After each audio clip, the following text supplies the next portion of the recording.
Taste the Daily.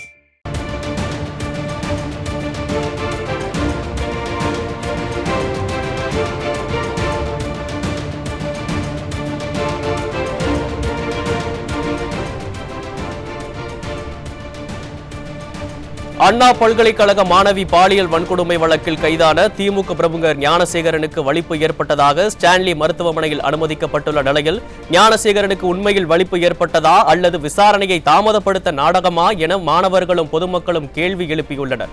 கூடுதல் விவரங்களை தலைமை செய்தியாளர் ஜெயக்குமார் வழங்க கேட்கலாம். வணக்கம் ஜெயக்குமார், இது குறித்த கூடுதல் விவரங்கள்.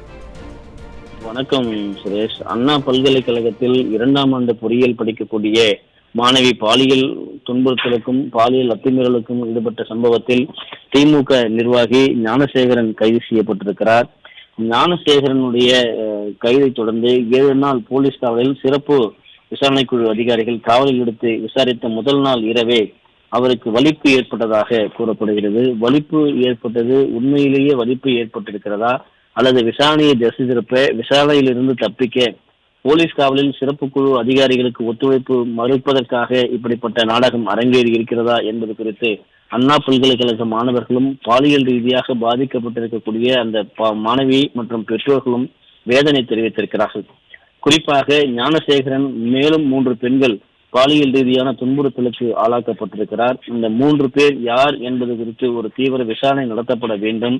அந்த பாதிக்கப்பட்ட 3 பெண்களுக்கு உரிய நடவடிக்கை எடுக்கப்பட வேண்டும் என்பதுதான் அண்ணா பல்கலைக்கழக மாணவர்களுடைய கோரிக்கையாக இருக்கிறது. பல்கலைக்கழக வளாகத்திலேயே ஞானசேகரன் காவல்துறையினுடைய சீருடை மற்றும் வாக்கி டாக்கியோடு வலம் வந்ததாக புதிய தகவல் ஒன்று வெளியாகி இருக்கிறது.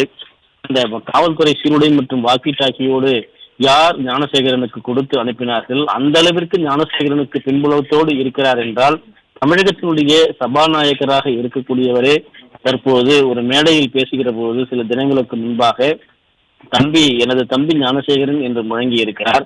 அதே போன்று ஞானசேகரனை நேற்று முன்தினம் குறிப்பாக திங்கட்கிழமை சைதாப்பேட்டை நீதிமன்றம் கொண்டு வருகிற போது ஞானசேகருடைய மனைவிகளில் ஒருவராக இருக்கக்கூடியவர் திமுக கொடி கட்டிய காரில் நேரில் வந்து ஞானசேகரனை நீதிமன்றத்தில் பார்த்துவிட்டு அங்கிருந்து பறந்து சென்றிருக்கிறார். இப்படிப்பட்ட பல்வேறு அதிர்ச்சி ஊட்டக்கூடிய சம்பவங்கள் எல்லாம் ஞானசேகரனுடைய விசாரணையினுடைய பின்னணியாக அணிவகுத்து நிற்கிறது. குறிப்பாக ஞானசேகரன் அந்த பாலியல் விவகாரம் தொடர்பாக மாணவி அளித்த புகாரினுடைய பல்வேறு அடிப்படை தொடர்பாக தேசிய மகளிர் ஆணையம் முழு விசாரணை நடத்தி மத்திய அரசிடம் சமர்ப்பித்திருக்கிறது. அதிலே பல்வேறு அதிரடி தகவல்கள் வெளியாகி இருப்பதாக தகவல்கள் வெளியாகி இருக்கிறது. குறிப்பாக மாணவி 100 என்கிற அந்த எண்ணிற்கு அழைக்கப்பட்ட போது காலதாமதமாக காவல்துறையினர் வந்தார்கள் என்கிற ஒரு தகவல் வெளியாகி இருக்கிறது. காலதாமதமாக வந்தார்கள் என்றால் எத்தனை மணி நேரம் காலதாமதமாக வந்தார்கள்? மாணவருக்கு இழைக்கப்பட்ட அநீதி, மாணவியினுடைய துன்புறுத்தலுக்கு இதுவும் மிக முக்கிய காரணமாக இருக்கிறது. அப்படி என்றால் திமுக நிர்வாகி உள்ளே இருப்பது காவல்துறைக்கு தெரியும். உடனடியாக சென்று சம்பவ இடத்துக்கு விசாரணையை துரிதப்படுத்தாமல் தாமதப்படுத்தியதும் மாணவிக்கு இழைக்கப்பட்ட மிகப்பெரிய ஒரு அநீதியாக இருக்கிறது. மேலும் 3 பெண்கள் பாதிக்கப்பட்டிருக்கிறார்கள் என்றால் அவர்கள் அண்ணா பல்கலைக்கழகத்திலே படிக்கக்கூடிய மாணவிகளா அல்லது வேறு யாரா என்கிற மிகப்பெரிய கேள்வி எழுகிறது. ஏற்கனவே ஞானசேகரனுக்கு 3 மனைவிகள் இருப்பதாக தெரிய வந்திருக்கிறது. மேலும் 3 பெண்கள் என்றால் ஞானசேகரனுடைய இந்த காம வலையில் எத்தனை பெண்கள் சீரழிந்திருக்கிறார்கள் என்பதுதான் மிகப்பெரிய ஒரு அதிர்ச்சி தகவல்களாக இருக்கிறது.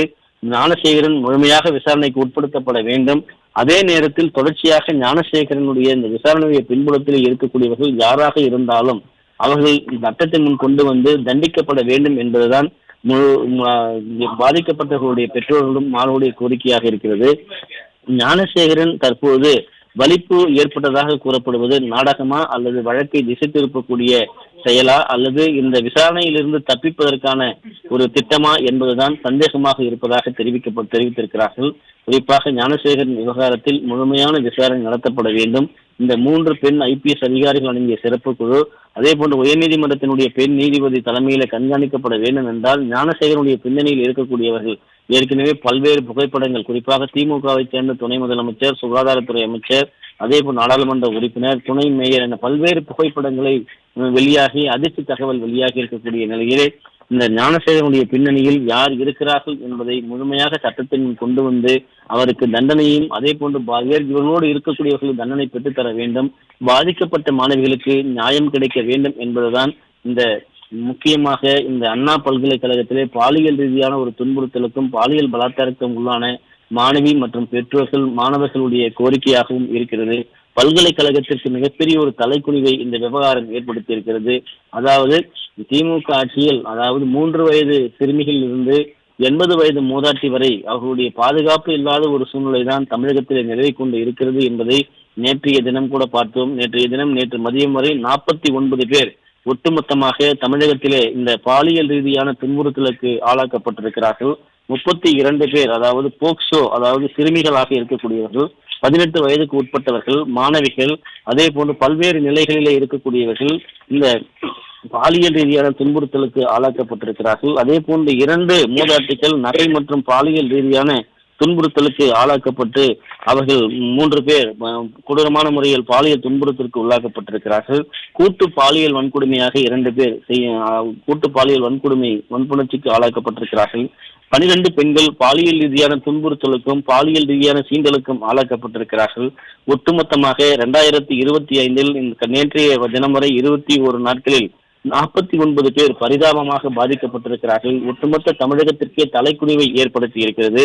இது போன்ற வழக்குகளில், அதாவது அரசியல் கட்சிகள் ரீதியாக பின்புலத்தில் இருந்தாலும் கூட, திமுக நிர்வாகியாக இருந்தாலும் கூட, ஏன் இந்த அரசு அவர் மீது உரிய நடவடிக்கையை தண்டனை எடுக்க தவறுகிறது? அவரோடு தொடர்புடையவர்கள் யாராக இருந்தாலும் சட்டத்தின் முன் அவர்கள் அடையாளம் காட்டப்பட்டு கைது செய்து தண்டனை தருவதற்கு ஏன் தயங்குகிறார்கள் என்பதுதான் மிகப்பெரிய சந்தேகம் வலுக்கக்கூடிய கேள்வியாக உள்ளது.